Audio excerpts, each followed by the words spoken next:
මම දන්නවා මේක ඒලෙවල් එක්සෑම් එකට ෆේස් කරන්න ඉන්න නංගිලා මල්ලිලා හුඟක් කලබල වෙලා ඉන්න වෙලාවක් කියලා. මොකද ඒලෙවල් එක්සෑම් එකට තව තියෙන්නේ මාසකටත් වඩා අඩු කාලයක්. ඉතින් මම හිතුවා මගේ පර්සනල් එක්ස්පීරියන්ස් වලින් ඕගොල්ලොන්ට කොහොමද අඩු ලකුණු මට්ටමක ඉඩන් වුණත් ඒ හරි ඒ ප්ලස් මට්ටමට හරි ඔයාලගේ ඒලෙවල් රිසල්ට් එක වැඩි කරගන්න කියලා කියලා දෙන්න. එහෙනම් අපි ටොපික් වයිස් ඒ කාරණා මොනවද කියලා බලමු. රයිට් මයින්ඩ්සෙට් මේ වගේ හුඟක් කලබලලා ඉන්න වෙලාවක හැමෝටම තියෙන ප්‍රශ්නයක් තමයි ඕගොල්ලො කරන පේපස් වලින් ඕගොල්ලොන්ට අඩු ලකුණක් ආම ඕගොල්ලො හුඟක් මානසිකව කඩන් වැටෙන.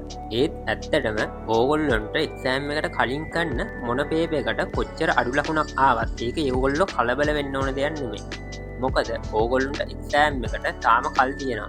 ඕගොල්ලොන්ට පේපර්ස් වල ප්‍රශ්න වර්ධිනවා කියන්නෙම ඕගොල්ලෝ දන්නේ නැති අලුත් තියරි කාරණයක් හරි අලුත් ක්වෙස්චන් මොඩල් එකක් හරි ඕගොල්ලොන්ට හම්බෙනවා කියන එකයි. මම නම් A level එක්සෑම් එකට කලින් කරමු පේපර්ස් වල ප්‍රශ්නයක් වර්ධුනාම ඒකට හුඟක් සතුටු වුණා. මොකද ඒකෙන් මට හොයාගන්න පුළුවන් මොන අඩුපාඩු වෙලාද මට ඒ ප්‍රශ්නේ වැරදුනේ කියලා. ඒක හදාගෙන මං එක්සෑම් එකට ගියාම මට ඒ වැරද්ද ආයෙත් ඒ ලෙවල් එක්සෑම් එකේදී වෙන්නේ නැහැ කියන එක ෂුවර් කරන්න පුළුවන් නිසා කොයි වෙලාවකවත් එක්සෑම් එකට කලින් ඔයාලා ලියන පේපර්ස් වලට ලකුණු අඩු වුණා කියලා මෙන්ටලි ඩවුන් යන්න එපා. අනිවාර්යෙන් දවසකට පේපර් එකක් කරන්න. මම නම් ඒ ලෙවල් එක්සෑම් එකට කලින් මේකට පාවිච්චි කරේ එක දවසක උදේ MCQ පේපර් එකක් කරනවා, අනිත් දවසේ උදේ essay පේපර් එකක් කරනවා. ඔයා මේ වැඩේ කරන්න ඔයා සම්පූර්ණයෙන්ම තියරි කවර්ද නැද්ද කියන එක කොයි වෙලාවකවත් අදාළ වෙන්නේ නැහැ. මොකද එහෙම පේපර් එකක් ඔයා තියරි සම්පූර්ණ කළා හරි නැතුව හරි කරාට පස්සේ ආ කලින් කළත් ඔයාට අමතක වෙච්ච පාඩම් ඔයාට මතක් කරගන්න පුළුවන් වෙනවා වගේම ඒ වැරදිච්ච හරි ඔයා දන්නේ නැති පාඩම් වලින් ආපු ප්‍රශ්න මොඩල්ස් අරගෙන ඔයාට ඒ කොටස අදාළ තියරි එක කවර් කරන්න පුළුවන්. ඒක තමයි ඔයා එක්සෑම් එකට කලින් තියරි විතරක් කවර් කරා කියලා ඔයාට කොයි වෙලාවකවත් එක්සෑම් එකට ඒ එකක් ගන්න බෑ. ඔයාට ඒකට පේපර්ස් කරලා හොඳ ප්‍රැක්ටිස් එකක් තියෙන්න ඕනේ. නිසා මෙහෙම හැමදාම පාස් පේපර් එකක් හරි මොඩල් පේපර් එකක් හරි කරන එක ඔයාගේ එක්සෑම් එකේ රිසල්ට් එක ඉක්මනින් වැඩි ගන්න ලොකුම ලොකු දව්වක් වෙනවා. do pass papers. ඔයා කොච්චර මොඩල් පේපර්ස් කරත් ඒකෙන් ඔයාට A+ එකක් හරි එකක් හරි ගන්නමයි කියලා ෂුවර් කරන්න බෑ. ඒක මම පර්සනලි අත්දැකපු දෙයක්. එන් කියන්නේ කොයි වෙලාවක මොඩල් පේපර්ස් කරන්න එපා කියන එක නෙමෙයි. ඒයි ඔයාට පාස් පේපර්ස් වල ආපු question models and structures හොඳට මතක තියෙන්න ඕනේ. ඒ වගේම ඒ වගේ ගණන් හදලා හුඟක් හුරු වෙන්න ඕනේ. එතකොට ඔයාට ඔයාගේ එක්සෑම් එකට එන පේපර් එකක් කලින් කරපු උරු පේපර් එකක් වගේ දැනෙන නිසා ඔයාට මේ පේපර් එක ලේසියෙන්ම කරගන්න පුළුවන්. prefer marking schemes. ඔයාලා පාස් පේපර්ස් කරාට විතරක් වඩන්නේ නැහැ. ඔයාලා marking schemes බලලා ඒ ලකුණු දෙන පිළිවෙල ගැන හොඳ අවබෝධයක් ගන්න ඕනේ. පාස් පේපර් එකක් කරාට පස්සේ ඒකට ලකුණු දාද්දි ඔයාලා මාකින් ස්කීම් එක අරගෙන ඒක බලාගෙන ඒ ලකුණු දෙන පිළිවෙලට ලකුණු දාන්න. ඒකෙන් ඔයාලට සෑම් එකට එන ප්‍රශ්න වලට ලකුණු දෙන්නේ කොහොමද කියන එක ගැන හොඳ අවබෝධයක් එනවා. ඒ වගේ වෙලාවක ඔයාට බැරි වෙලාවත් ඔයා කරන්න හිටු ප්‍රශ්න හුඟක් අමාරු වුණත් ඔයාට ඒකේ උපරිම ලකුණක් ස්කෝර් කරගන්න පුළුවන්. මොකද ඒකක් ගන්නවා කියන්නේ ලකුණු 100% ගන්නවා කියන එක නෙමෙයි. ලකුණු 75කට වඩා ගන්න එක.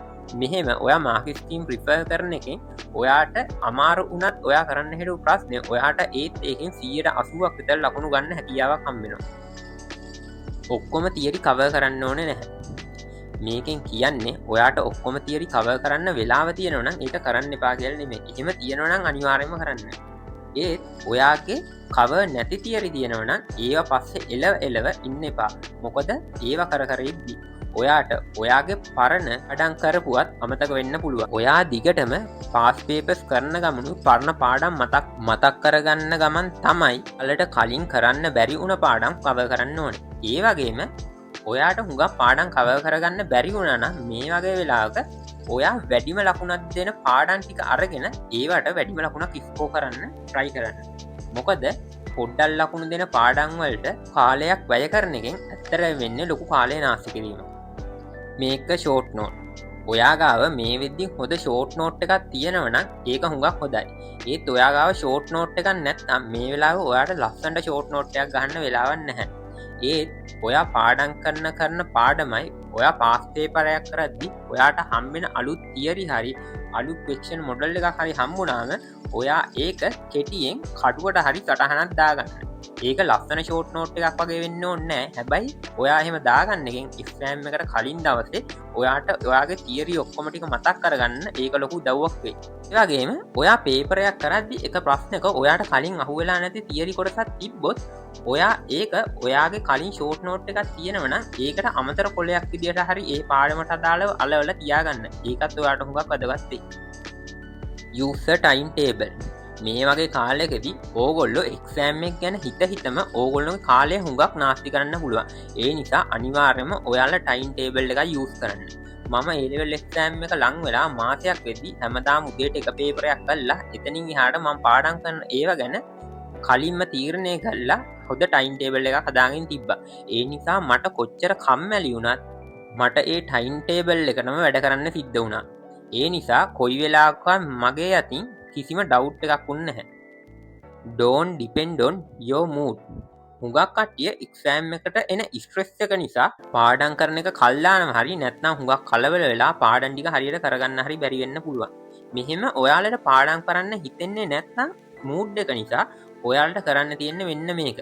කලින් කිව්වා වගේ ටයිම් ටේබල් එක හදාගෙන ඒ ටයිම් එක ආපු ගමන් වෙන මුකුත් හිතෙන්න කලින් ඒ අදාළ වැඩේ පටන් ගන්න.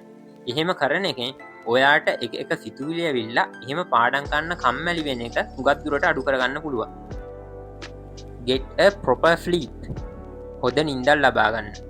එක්සෑම් එක ලඟ වුණාම හුඟක් කට්ටිය කරන ලොකුම වැරද්දක් තමයි පැය 2ක් විතර නිදාගෙන එක දිගට මාසයක් විතර පාඩම් කරනවා. ඇත්තටම මේකෙන් ඔයාලගේ එෆිෂියන්සි එක වැඩි වෙනවා කියලා ඔයාලා හිතන් හිටියට එහෙම වෙන්නේ නැහැ. මොකද ඔයාලා නැගිටන් ඉන්න වෙලාවෙත් ඔයාලා පාඩම් කරනවා හුඟක් ඔළුවට යන්නේ නැහැ. ඔයාලගේ මනස හුඟක් වෙහෙසිලා නම් තියෙන්නේ. ඒ නිසා අඩුම පැය 4ක් වන් නිදාගන්න. ඔයාලට හුඟක් ටයිම් එක තියෙනවා නම් පැය 4කට වඩා නිදාගත්තට කමක් නැහැ. ඒත් ඔයාලට එහෙම නිදාගන්න නැතුව වැඩ කරන්න ඕනත් අනිවාර්යයෙන්ම පැය 4ක් නිදාගන්න. තියරි පාස් පේපර් සමානව කරන්න. මේ කාලෙදි හුඟක් කට්ටිය කරන ලොකුම වැරද්දක් තමයි කලින් කවර් කරන්න බැරි වුණ පාඩම් අල්ලගෙන දගලන එක. ඒ වැඩේ මේ වෙලාවේ කරන්න එපා. මං කලිනුත් කිව්වා වගේ ඔයාලා තියරි පාස් පේපරුයි බැලන්ස් එකේ හැඩල් කරගෙන තමයි කරන්න ඕනේ. මම හිතනවා මේ වීඩියෝ එක ඕගොල්ලන්ට හුඟක් වැදගත් වුණා කියලා. මම ඉස්සරහට එක්සෑම් එකට කලින් මගේ වැඩ කරන එෆිෂියන්සි එක වැඩි වෙන්න මම යූස් කරපු ටෙක්නික් එකක් ගැන කතා කරන්න බලාපොරොත්තු වෙනවා.